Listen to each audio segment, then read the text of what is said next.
I vetted Robin hard. When she left that previous marriage, she bankrupted that dude. Let's get it.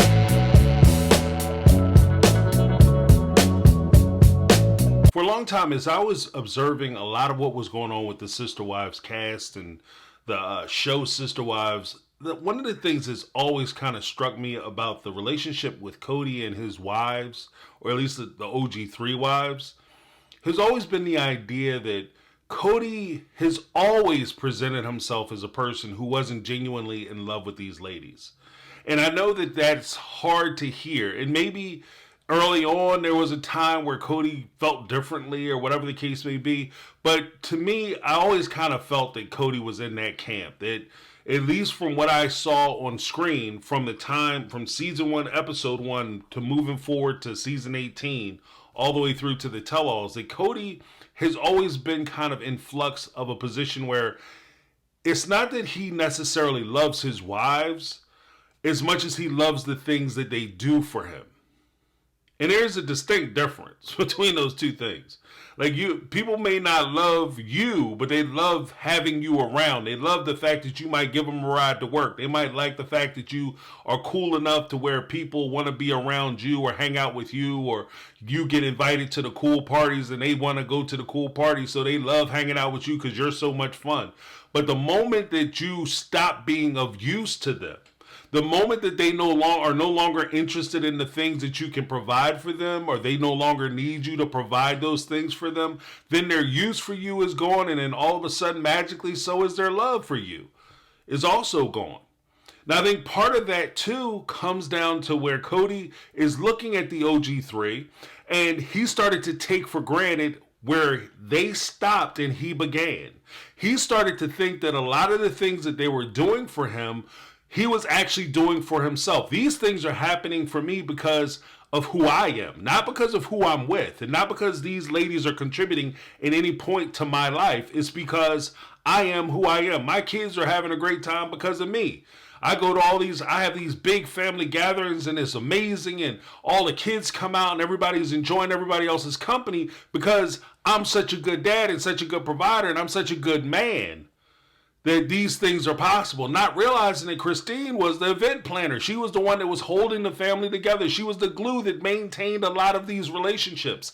And once Christine decided to leave, a lot of the relationships that Kody thought he had and thought that he was fostering and thought that he himself was maintaining, all of a sudden started to fall apart as well. They started to go away. So when he sits there and cries about needing Christine back and how she betrayed him and she's not loyal to him and she took away from the family and she left a good man, what he's actually lamenting about isn't the loss of Christine. He's lamenting and is upset and angry about his inability to be able to use Christine the way he wants to use her. She's no longer allowing him to do the things that he wants to do. She's not available to him at his discretion. And that's where he gets angry. Now, during the tell-all, one of the interesting things that he had talked about was Christine's new relationship. And the thing that, above everything else, and we'll get into a lot of the vetting and how, Christine could make her relationship work, etc., etc. The thing that was so funny to me is that Kody is still in the mindset where so much of Christine's relationship hinges on his perspective, hinges on his willing to participate in her relationship, and hinges on what he thinks about her relationship and how valuable her relationship is.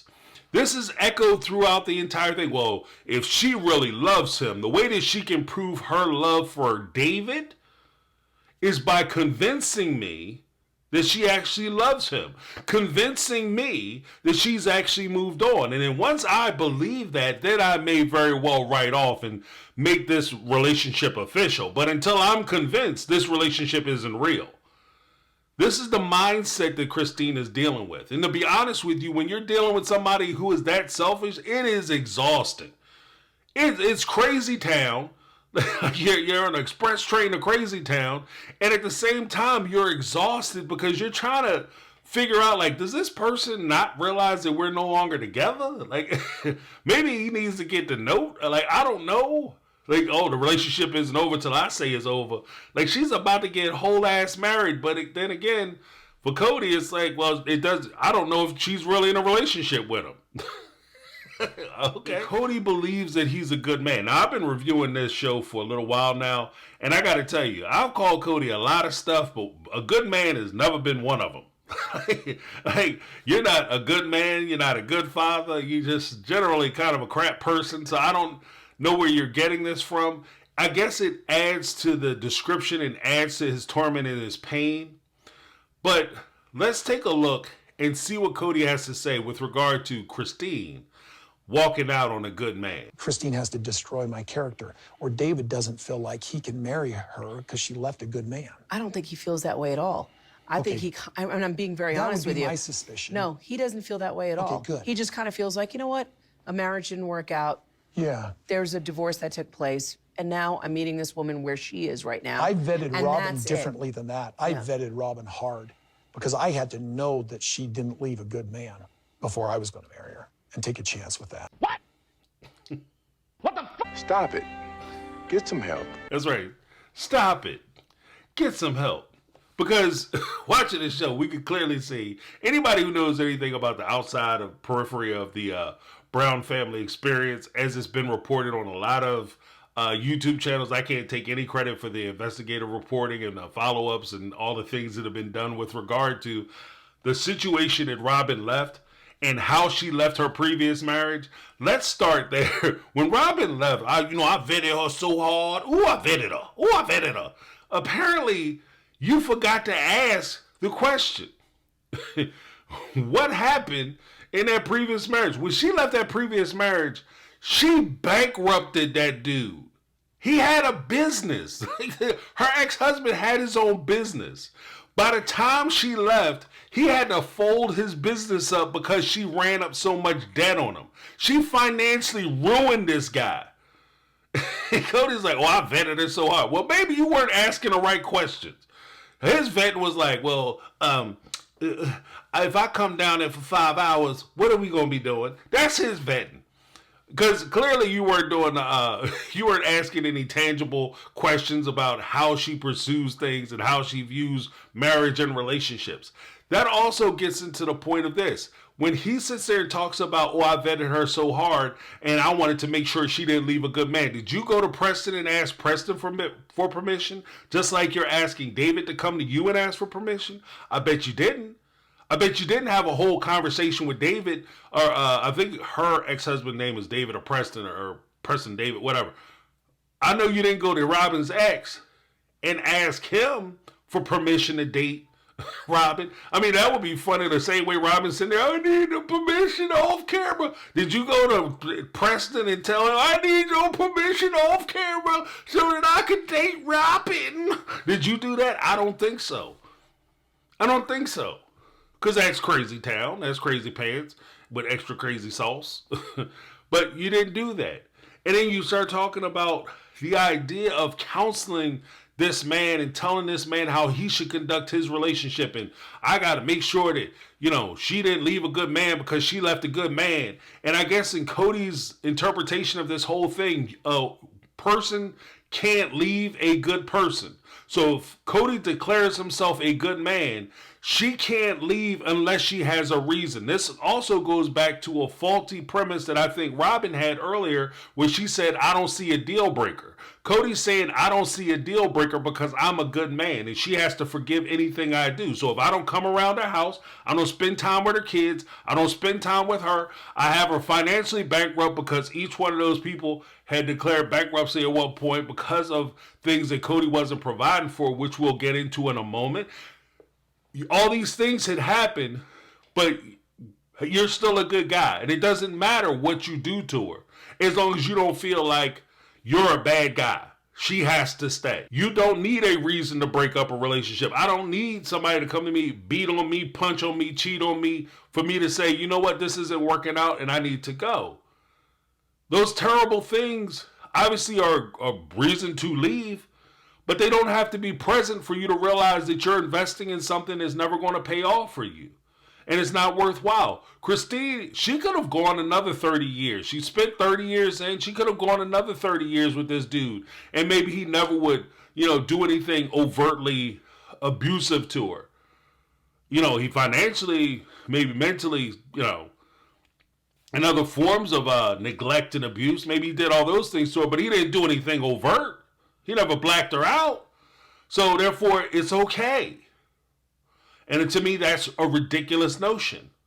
But that's the position Kody is saying that I'm a good guy and she can't leave. When he talks about vetting, this gets into the whole thing that I talked about during my live, which is in itself ridiculous. This talks about Kody as though he was this catch and he had to make sure that Robin was okay. Let's break this down, because normally we get mixed up in the whole idea of this polygamy state and the polygamy propaganda program framework, where we say, oh, okay, Kody has these wives and he has these kids, and Robin, she should be begging to get in his family because he's going to have this TV show. Let's be honest about what's happening.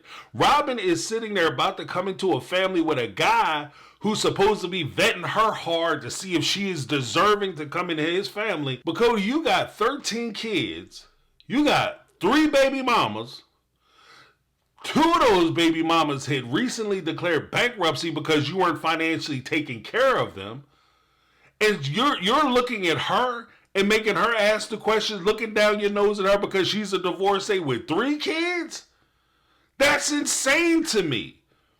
I've never heard a woman say, girl, he got 13 kids, 3 baby mamas. I'm going to get on that. Like, nobody says that. Nobody is sitting there trying to figure out how to scoop the dude with a bunch of baby mamas running all over town. That's not a positive thing. That's not a positive thing. Like, I don't understand this dude. Like, the mentality is crazy to me. But we'll update it and look at it from the other way around. You're looking at Robin. Robin specifically, okay, fine. She's a divorced woman. She's got kids. When you start hitting about 30 years old, 40 years old, and you entering into the dating market trying to find somebody, whether you're a polygamous, monogamous, whatever, it's going to be hard for you to find somebody who doesn't have a past. Everybody's got a past. And everybody's going to have relationships. You very well may run into a woman who has children, and you have to be able to deal with those kids. But you're talking about you vet, and the idea that he put so much concentration and so much planning into the family, only to turn around and say that Robin is now singing a song about how the family never wanted her and the kids never liked her and everybody hated her and nobody ever wanted her in the family. How hard were you vetting her if you didn't make sure she could fit into the family? That's the first part. The second part, he's sonning David, Christine's fiance. He's basically saying, this is how you conduct relationships. David doesn't know how to conduct relationships because when I had the opportunity to date people, this is how I pursued it. This is how I did it. And David isn't doing it that way. He's sonning them. He's trying to say, look, son, this is the way you do things. Now, one of the other things that Kody was saying during the course of this exchange is how Christine is tricky and she's slick and she's Machiavellian and she's manipulating everybody. And he tries to express this idea or concept that David would be coming to him after they became friends. Let's take a listen to this self-important ass. If she's not, then she is in love, unless she's Machiavellian to get her way with her husband, which is going to be a very normal thing in any kind of marriage where you're doing kind of things. And years to come, if we all become friends, David might be pulling me aside and going, dude, this is nuts. Because he's complaining about his wife. And I'll say, dude, be loyal to your wife. Don't talk to me about it. Because guys normally like to complain about their wives to each other. I'm just going to say, I don't think David's pulling you over. And again, that's Kody doing the self-serving thing where he's saying that David is going to come to him and ask his permission, and Kody is going to have to counsel David that you don't talk to other men about your wife. Because, young men try to talk to their guy friends about these, what's happening in their personal relationships. Look, when you become an adult, especially when you become a man, men aren't running around. They'll talk. They may. One of the craziest things is most men struggle to share what's going on in their lives. That's one of the afflictions that many men have. We carry around a lot of our emotions. We carry around a lot of things that are happening to us. We put up a veneer like everything is fine. That's one of the things that actually kills us. So for Kody to sit there and pretend that we're walking around with our feelings on our sleeves and we're just open books and we're telling our friends everything that's going on in our lives and everything that runs across our minds is completely inaccurate.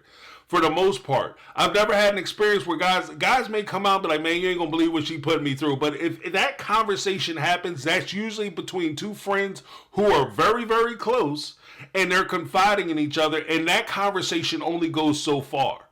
And there's a reason for that. Because when rubber meets the road and push comes down to shove, or however you want to phrase it, when you're having these conversations, you have to be very careful about sharing these types of ideals with your friend or your family member. Why? Especially as you get older, you recognize this. If you share too much with your friends and family about disagreements that you're having with your loved one, your friends and family might not forgive your loved one the same way you would. So when you're sitting there saying, yeah, man, she's getting on my nerves, she's complaining about how I'm not doing enough, I'm not making enough money, blah, blah, blah, whatever you complaining about, your friends are looking at it like, man, you doing everything you can for her. She's so selfish. Oh, my goodness, she's such a and not. And this is what they're thinking. So when they move forward and you get back together with your loved one or your spouse or whoever, and you guys are mend that relationship, you mend that argument, and you're moving past it, your friends are still coming there with that same energy that they had before when they found out about how this young lady or this dude was treating you. And that's how they talk to them. That's how they address them. So from that point forward, it can create a problem in your relationship. This is part of the reason why a lot of people keep a lot of this to themselves. For good or for bad, for right or for wrong, for yay or not. It's just kind of is what it is. But the idea that at some point David would confide in Kody and go to Kody and seek his guidance when it comes to Christine, as though he doesn't understand Christine and he needs Kody to do Christine whispering for him the same way Robin is supposed to be doing Kody whispering for everybody else is on its face preposterous. It's ridiculous. I don't see that happening. If that did happen, then that to me, at least to me in my perspective, for what it's worth, nothing. But from my perspective, David would be less of the man that I thought he is. Like, I think David is a certain type of dude. And if he were to go to Kody and say, oh man, she's crazy. Oh, you ain't gonna believe how nuts Christine is, and run her down that way, then I would be very surprised. And it would be sad because he would be less of a man that I think Christine is deserving of. Let me know what you guys think down below. This is My Take. I'm James. This has been My Take on Reality, and I'm out. 'Cause I've been living life right like I